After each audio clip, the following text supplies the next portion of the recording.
Chapter 4. Even those who did not like chiefs had to concede that Paramount Chief Sokoto was a very charming man. His charm lay not so much in his outer appearance as in his cheerful outlook on life. In fact, so fond was he of the sunny side of life that he was inclined to regard any gloomy, pessimistic person as insane and make every effort to avoid his company. It was his belief that a witty answer turneth away wrath, and that the oil of reason should always be poured on troubled waters. Chief Sokoto had 3 great loves: fast cars, good food, and pretty girls. All the good food had made him very fat, so that he gave the impression of waddling like a duck when he walked. And one of the pretty girls had caused major disruption in his otherwise serene and happy life. It happened like this. About 2 miles from his official residence, he had built a palatial mansion.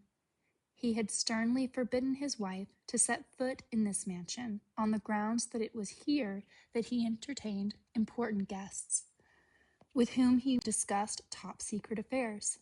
But it wasn't long before the wife and the whole village knew that this was the house where Chief Sokoto kept his concubines.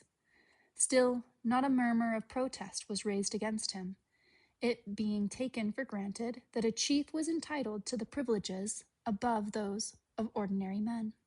For many years, Chief Sokoto carefully divided his attention between his 2 homes, until one day he chanced upon an exceedingly beautiful woman, lost his head, and for 3 months took up permanent residence in the mansion of the concubines. The villagers took it lightly. The scandal was huge entertainment in the humdrum round of their daily life, not so for the chief's family. Toward the end of the 3rd month, Chief Sokoto was forced to take a long business trip. His absence from the village gave his family the opportunity to make short work of the troublesome concubine. The chief's eldest son drove up to the mansion, bundled the concubine roughly into a car, and sped with her out of the village to some unknown destination. Not only that, the foolhardy young man had an intense, upright character, and quarreled violently with his amiable father, and walked out of the house forever. This experience was a great shock to Chief Sokoto. He knew in his heart that he would never give up the pretty girls, but after that he kept his hunting grounds well away from home. Every weekday morning, Chief Sokoto listened to the cases brought before his court, while the afternoons were spent at leisure, unless there were people who had made appointments to interview him.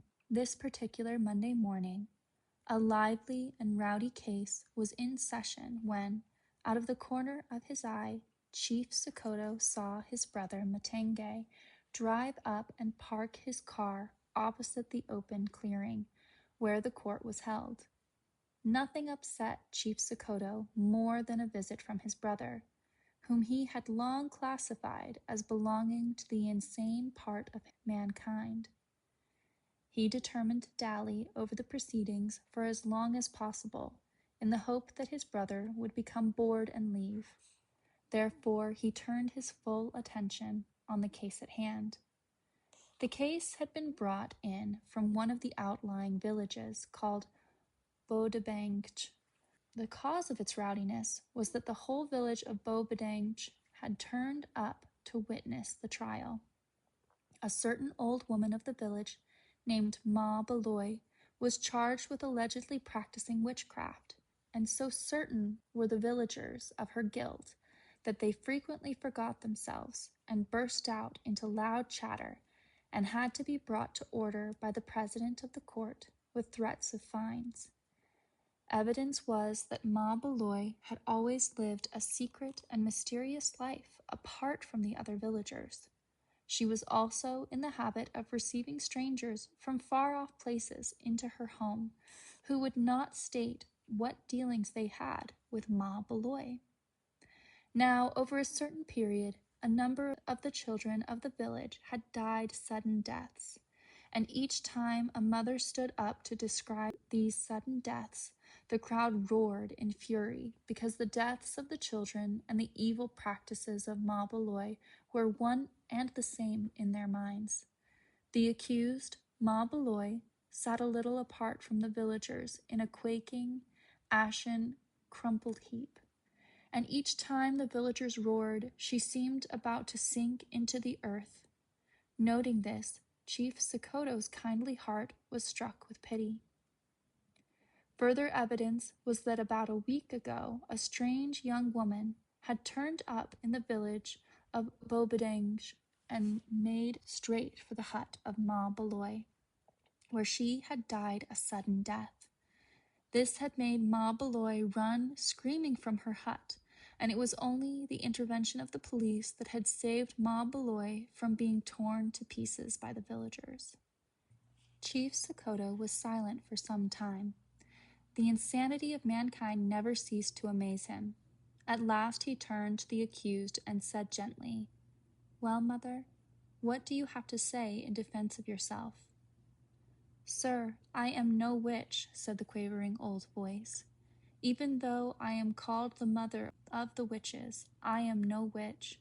Long ago I was taught by the people who live in the bush how to cure ailments with herbs, and that is my business." She pointed a shaking finger at a bag placed near her.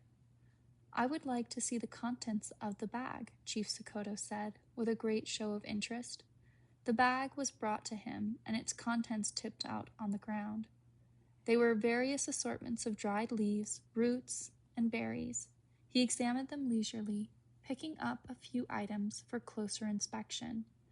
This very deliberate gesture was meant to puncture a hole in the confidence of the crowd, who annoyed him. While he fiddled about, he was aware of how silent and intent they had become, following his every move with their eyes. Thus holding the stage, he turned to the old woman and said, "Proceed with your defense, mother." "About the deaths of the children of which I am accused, I know nothing, sir," she said. "About the young woman who died in my home last Saturday, I am also innocent. This young woman came to me on recommendation, being gravely ill. We were discussing the ailment when she fell dead at my feet. Never has such a thing occurred before, and this caused me to lose my mind and run out of the house." "This is quite understandable, mother," Chief Sokoto said, sympathetically. "Even I should have been grieved if some stranger was struck with death in my home." He swept the crowd with a stern glance. "Who issues the certificate of death in Beaubedenge?" he asked. There was a short, bewildered silence. Then a car and a passenger had to be found to fetch the doctor of the Beaubedenge hospital. There was a delay of 2 hours as the doctor was engaged in an operation. Throughout this long wait, the court remained in session. At one stage, Chief Sokoto received an impatient note. "Dear brother," it said, "please spare a few moments to discuss an urgent matter." Chief Sokoto replied, "Is it life or death?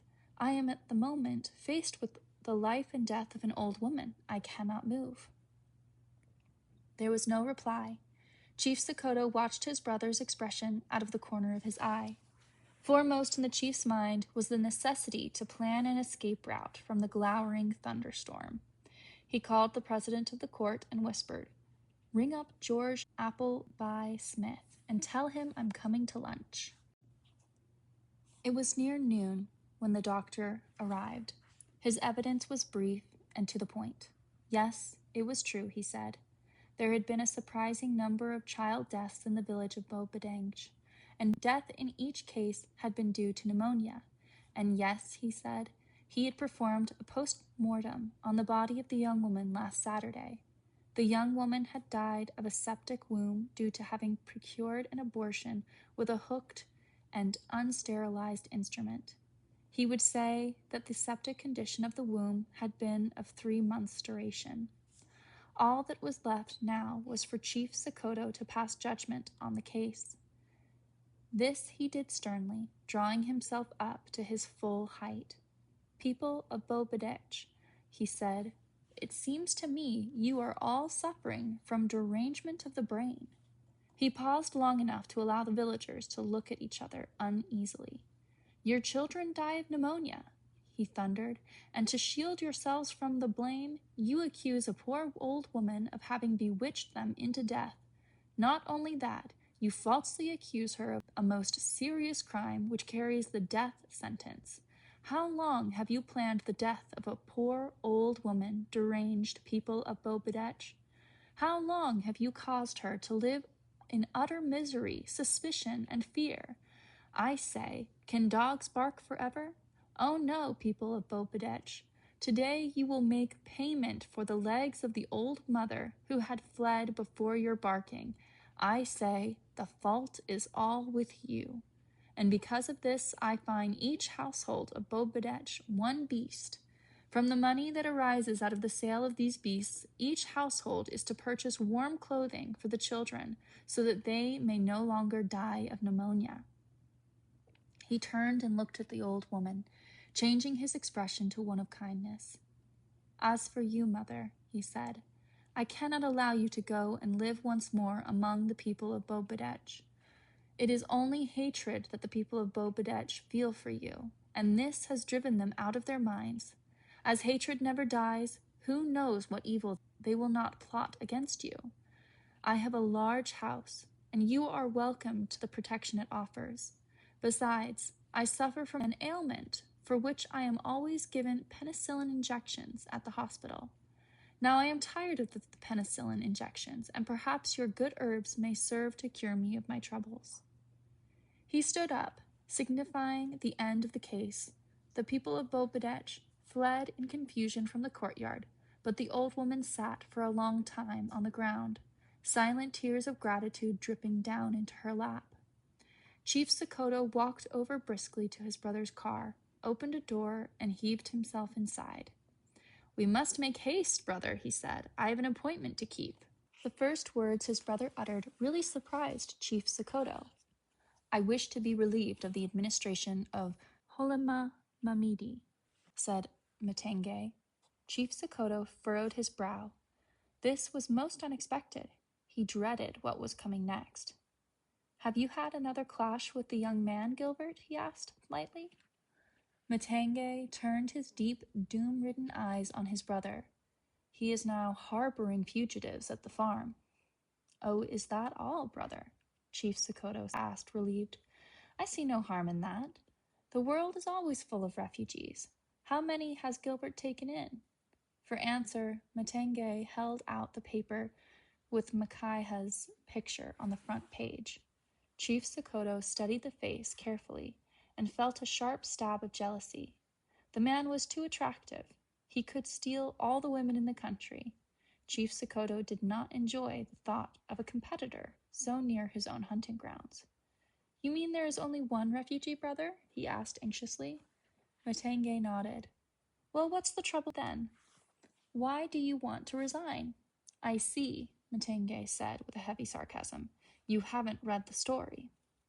"But I haven't the time, brother. I'm already late for the important appointment." Matenge swung around furiously on his brother. "Either I go or the refugee goes," he said. "How can people feel safe with a criminal and a murderer in their midst?" "That is what the story says. He is a criminal and a murderer who walks around with bombs in his pocket. Why should Gilbert take in such a man, unless it is his intention to murder me? There is no other reason why Gilbert should associate with a murderer. He is doing nothing at the farm." Chief Sokoto edged towards the door. "Brother," he said, "such criminology is outside my jurisdiction. You must report this matter to the police. You must report this to George Appleby Smith, as he patrols your area. In the meantime, please avail yourself of my hospitality and have lunch at my house.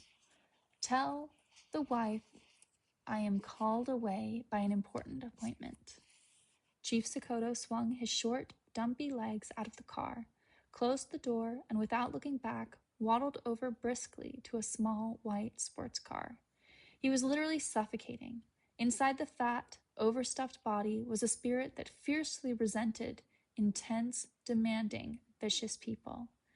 It was as though they had power to trap him inside a dark, airless tunnel, when all he wanted was the casualness of the free air and the silly chatter of pretty, painted-upon women. The small white car roared into life.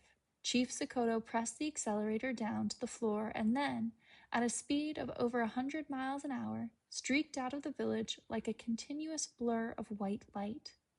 Within barely 15 minutes, he had covered 28 miles and approached the railroad crossing where Micaiah had been dropped off by the truck driver on his first day in Botswana. The chief slowed down, drove past the railway station and into a yard which contained a small whitewashed house.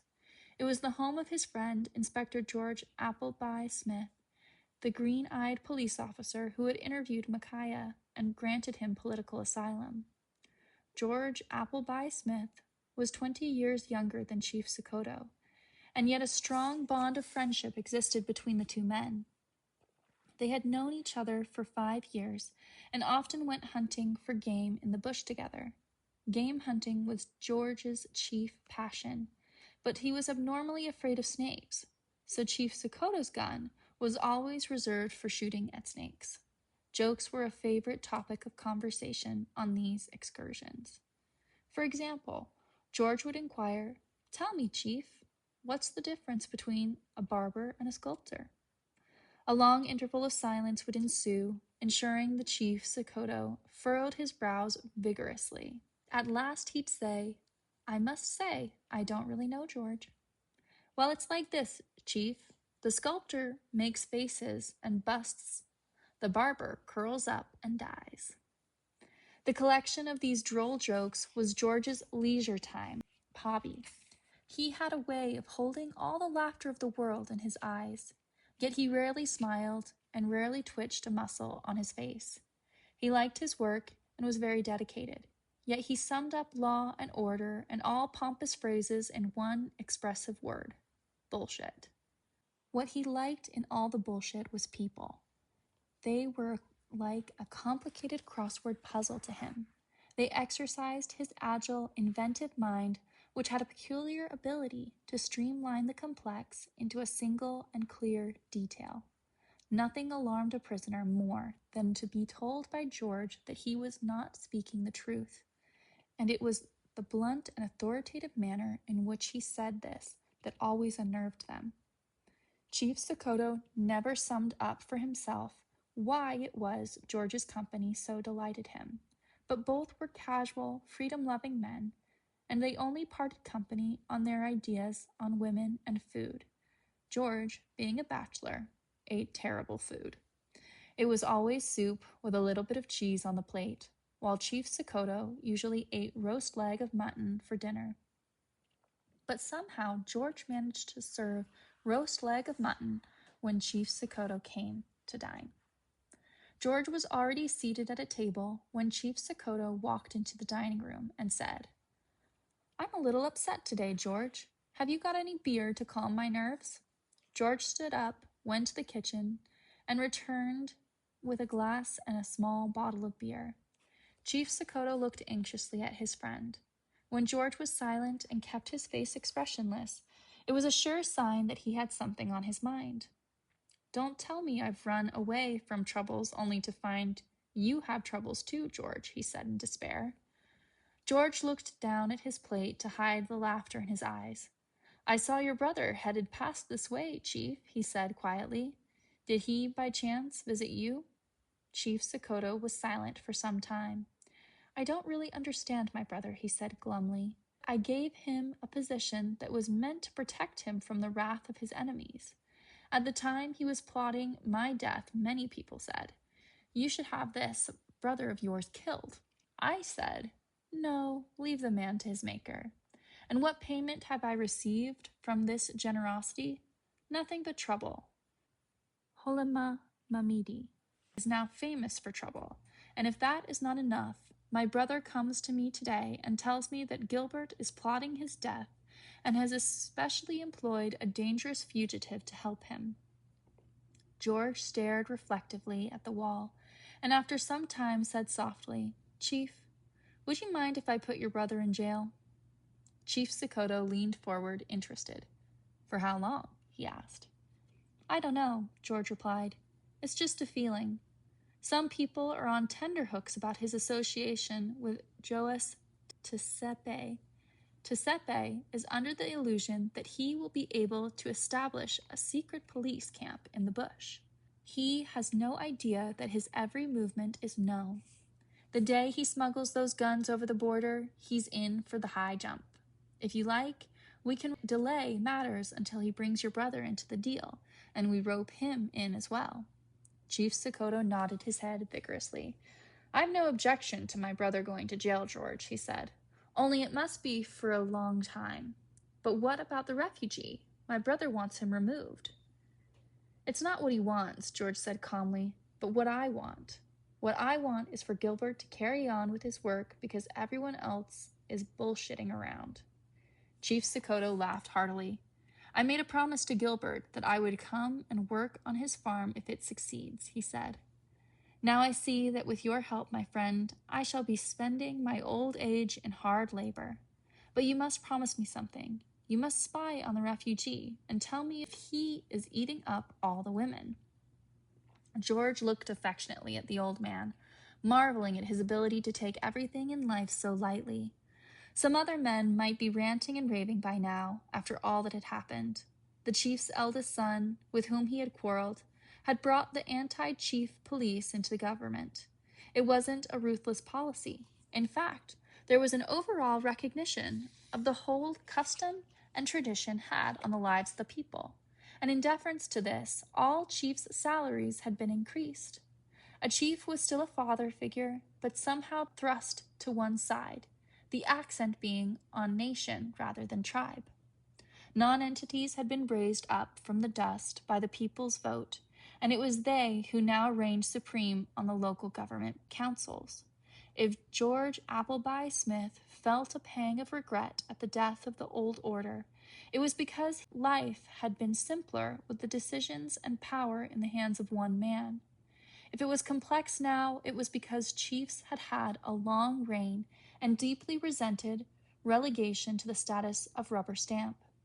Whereas in former times, a chief was the upholder of law and order, in these days he consorted with strange fellows who were hell-bent on blowing everything up, and who glibly promised to restore him to his lost political influence.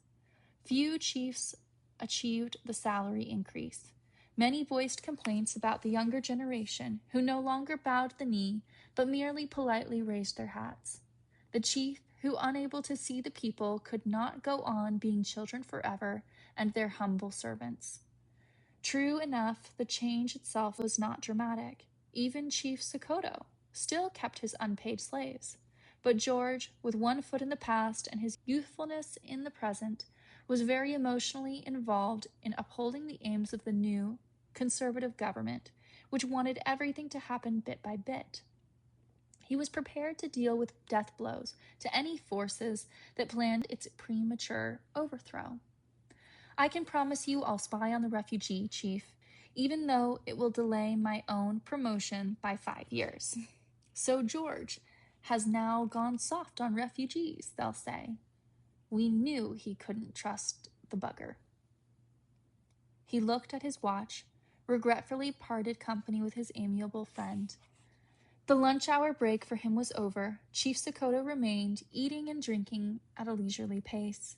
The cunning old man was waiting for his brother to pass and return to his own village, and only then would he get into his car and streak back home. A short while later, he heard the approach of a car. He stood up and peered out the window, and saw his brother draw up outside the police station, get out of the car, and walk into the office of George Appleby Smith. After 5 minutes, his brother emerged and, without looking around, walked straight to his car, climbed in, and drove in the direction of Holima Mamidi. Not believing his good luck, Chief Sokoto waited until the cream Chevrolet had disappeared in the dust and breathed a sigh of relief. He walked out to his own car, but just then he saw George Appleby Smith walk out of his office toward a gray police Land Rover. The chief watched George drive off after his brother in the direction of Holema Mamidi. Sokoto closed his eyes. What would happen now? Since he could not bear to think of it, he heaved himself into the car and drove back home at an ungodly speed. George, too, was a fast driver. He soon passed Matenge and within 20 minutes arrived in Holema Mamidi and drove up to the farm gates. No one was in sight. Out of the farm fields, the 5 specially hired and government-trained tractor drivers were doing the winter plowing. He parked the Land Rover outside the farm gate, lifted the wire latch, and walked in the direction of a small brick building, which was the farm office. There he found Gilbert and Micaiah standing at a table absorbed in the study of a map. The map was a plan of the farm's fields, and Gilbert was filling in the crops he intended planting during the coming season. The 2 men looked up at his entry. George Appleby Smith was apologetic. He profoundly respected Gilbert. "I won't take up much time," he said. "Please fill in this form, Mr. Maseko. It's an application for residence. I have to take it back with me." Micaiah took the form, but he was a little surprised. It had not occurred to him to apply for residence in Botswana. George walked up to the table and studied the map. To one plot, Gilbert had allocated Turkish tobacco. "Don't tell me you're going to grow tobacco in this desert," he said, amazed. "Why not?" Gilbert said. Holemamamidi has the exact amount of rainfall of a certain area in southern Africa where Turkish tobacco is grown very successfully.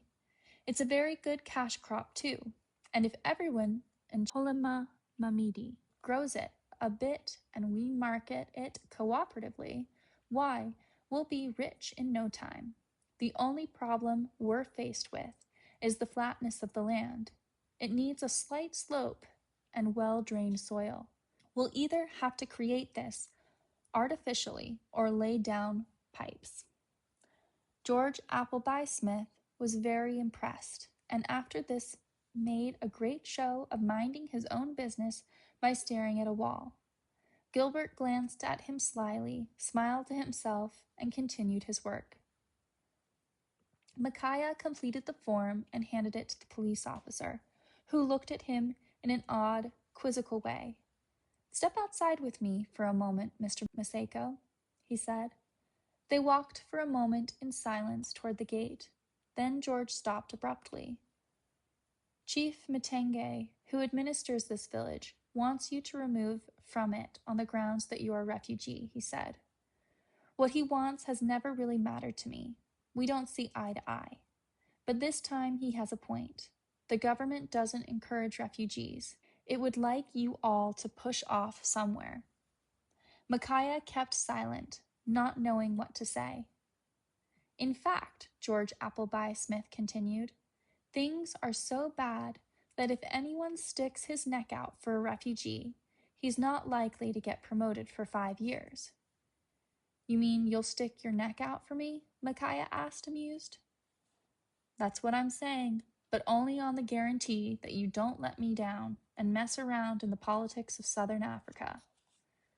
"You don't have to bother," Micaiah said sharply, annoyed. "I'm not begging anyone in this country to shove me around." The green eyes blazed with anger. "Don't give me that bullshit," George shot out. "And if you've got any bullshitting chip on your shoulder, keep it to yourself." They stared at each other in this brief flare of anger. Micaiah was the first to regain his humor. "Tie a man's hands behind his back, and then ask him if he's going to chop down a tree," he said, smiling. "I wish the whole of Southern Africa would go to hell, only I don't know what to do about getting it there." "Smart guy," George drawled, also smiling. "It's not your philosophy of life I'm after, but a straight, practical yes or no. Are you going to leave politics alone?" Micaiah looked at him with a pained expression. "No, I won't," he said. "I may have run myself into a dead end. I may be sick of everything, but the day I fix myself, I'll do whatever I think is the right thing to do." George Appleby Smith looked at him for some time. "I'll still stick my neck out for you," he said quietly. He half turned to go, then remembered something. Report your presence in this village to Chief Matenge tomorrow morning at 8. He's responsible for the comings and goings of people and has to know, for the record, whether you intend staying here. He walked to his Land Rover, climbed in, and drove off. Micaiah remained where he was some minutes longer. If there was anything he liked on earth, it was human generosity. It made life seem whole and sane to him. It kept the world from shattering into tiny fragments. Only a few quietly spoken words. I'll stick my neck out for you. As he entered the office, Gilbert looked up and smiled. What did that funny cop have to say? He asked. Nothing much, Micaiah said, except that I should report my presence in the village to Chief Matenge tomorrow morning.